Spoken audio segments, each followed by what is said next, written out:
关怀也好，搁交做咱应该爱做的工作也好，吼。那么呢，迄个好成有7种吼，的这个代表来交咱做伙来参与着这回的这个行程，请咱用着热烈的掌声，欢迎咱好成单位这个。那么会赢交咱就赢，这回安尼摕有算本来要40种，结果才剩35种尔，吼，35种尔，有坐了有较轻松一撮啦，坐了较轻松一撮啦，吼，那么呢，这段行程呢，差不多到下晡5点左右会到，吼，那么迄个咱迄个拢全部挂伫咱迄个咱家己的火塘，哦，家己的火塘，迄个甲司机交嘿，吼，因另外安排去较清静的所在，哦，那么呢，咱现在呢就用着热烈的掌声来欢迎咱副将员甲咱哦讲两句话，谢谢。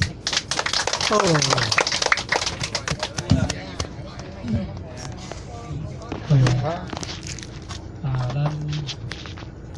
各位领队哈，以及各位组长，那我们各位贵宾哈，我们各位同修长，大家早上好。前任好。我们非常高兴哈，今天我们跟当议会了哈。我想来第二节哈，我们中国大陆来的、新疆来的，我们的一位先贤哈，姓周哈，新疆来的，周明义哈，鼓掌一下好不好？新疆的，是我们的贵宾啊，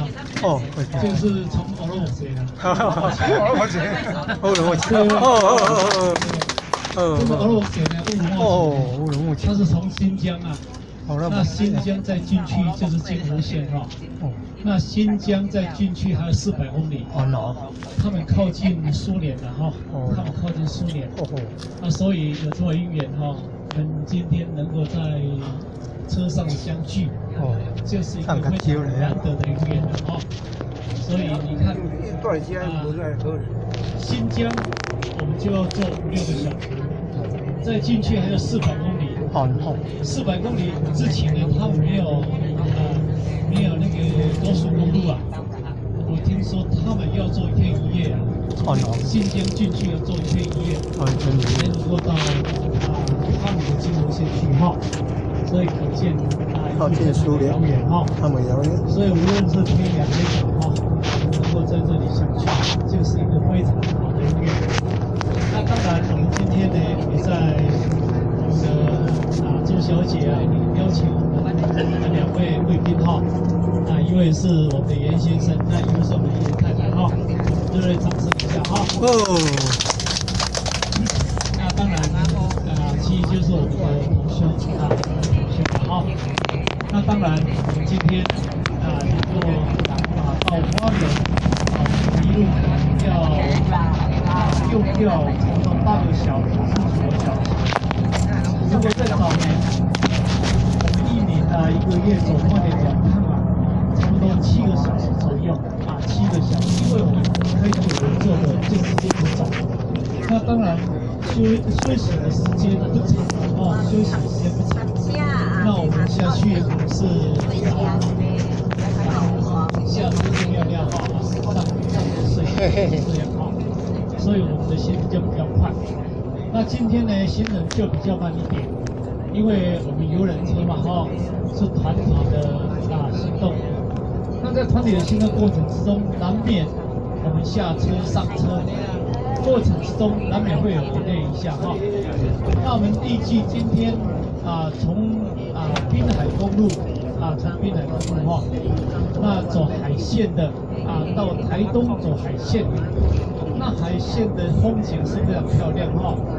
因为今天有几位没有曾经到花莲去的，我们特别安排。虽然我们这一次是志工去参加一个告别仪式但是在这过程之中，我们在路程也不要走得太辛苦智者要山，仁者要水哈。那当然，一条就是山路啊，一条就是海线。那我们要去的时候，时间就比较有空啊，比较有空。那我们就走山线。那山线当然有野柳、小野柳，有三仙台，有八仙洞，有水上柳这几个景点，那当然我们这几个景点我们没有办法每个景点都走，我们可能我刚才跟我们的文采前贤说，我们可能是否能够到小野柳，早上就直接到小野柳用餐。那因为我们在赶路的过程之中，我们用餐是方便的便当哈，方便便当车上带便当哈，因为没有办法各位吃的梅花餐，因为我们在赶路。那当然，我们能够到小野柳，我们就到小野柳去，因为今天呢时间有稍微 delay 哈，本来是7点半要从爱祥出发。那可能我们联络上有出了一些问题哈，所以呢，游览司机大哥哈，他就直接开到我们中营来，所以到最后再开回去哈，时间得这个半个小时。那么直接要到小野柳去可能这段时间会用掉超过5个小时超5个小时，现在已经8点了哈。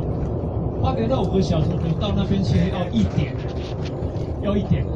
我们如果能够赶得上，我们就赶到那里吃饭。那个风景是很好，是海边。那顺便呢，给各位去海边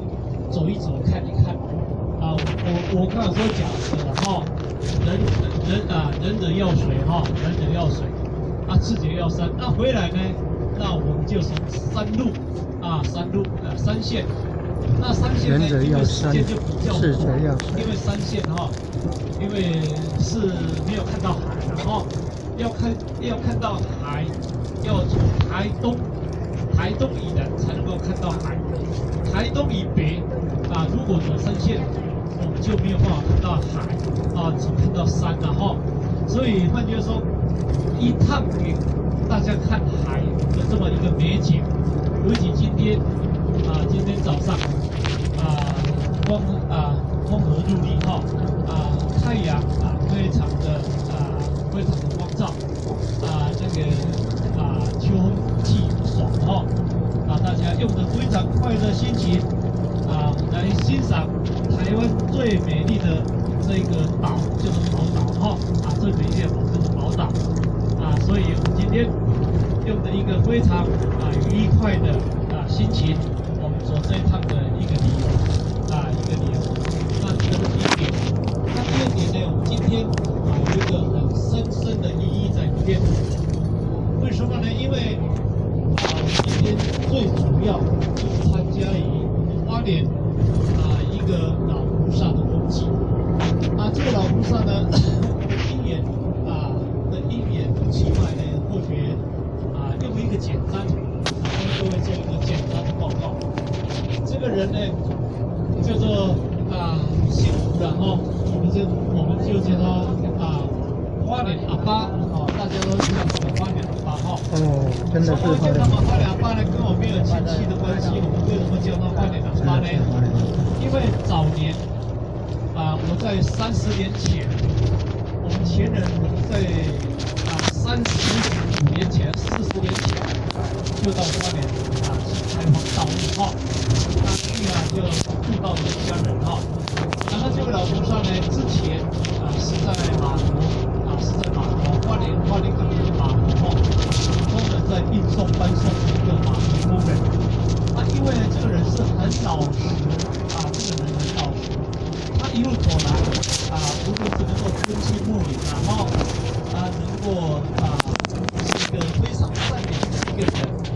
那当然遇到我们道场，就到突然求道。那突然求道之后呢，这个人非常发心，也能够 hold 住他整个家族，hold 住他整个花莲的一些道亲。尤其他虽然是不懂得一些语字，但是呢，他对修行的过程之中也非常的虔诚。所以说，我们到花莲去一路来都受到他的这么的一个道悟呢，就新人花莲道悟起来了，他就住在我们花莲道场，就是在花莲道场帮办。因为他几个孩子都非常成就几个孩子都非常成就，有的做建筑的啦，他有的做那个电子业的所以他一路来可以说以德来应祖孙以应祖孙所以他的祖孙孩子以孙大家都很成就。但是呢，因为年纪大那就一个不幸就是说，他的孩子虽然非常成就，但是呢有3个孩子2个女儿但是呢3个孩子已经回去2个了，已经归空2个了但是女儿2个已经回去1个了这个是他比较遗憾的比较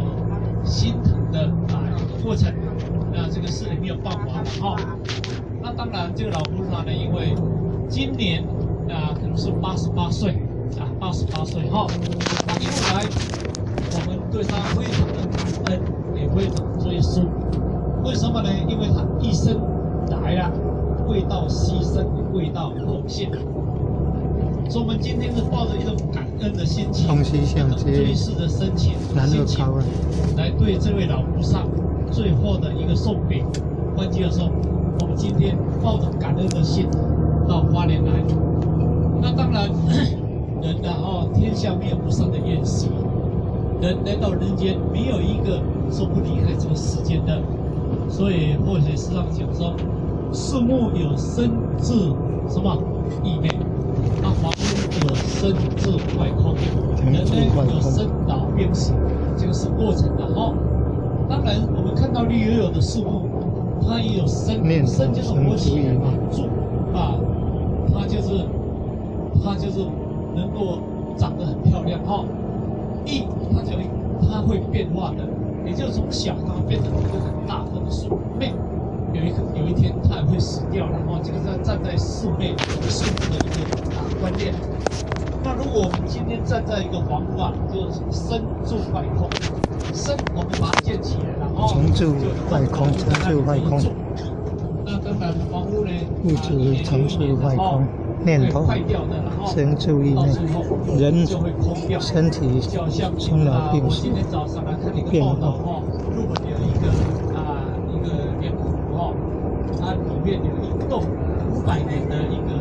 历史建筑的一栋非常有名的在世界的一个遗产这一栋已经昨天正式被烧掉了所以呢那个500年的一个建筑房总是在昨天可能在早上6点这里的时间6点被烧得很厉害，还没有办法扑灭。这个是最新的消息也就是生至坏空，成至坏空，成至坏空有生妈妈生我们出来的时候生的当然生过程之中一定会走向老化，当然人没有说不老的或许还记得那几年前还是人家叫或许年轻人现在人家已经叫是老人了所以变化的非常快了所以生老病人没有说不生病的了到最后会死掉会死掉，所以死不足以怕我们死不要怕，人都会怕死的但是基本上明知道会死，但是大家为什么要怕死？所以才有一句话说：“万里长城今犹在，不见当年秦始皇。”万里长城是当年秦始皇所建造的，但是我看到今年可能1000多年了那秦始皇呢已经死掉1000多年嘛，但是万里长城还在那里还在北京。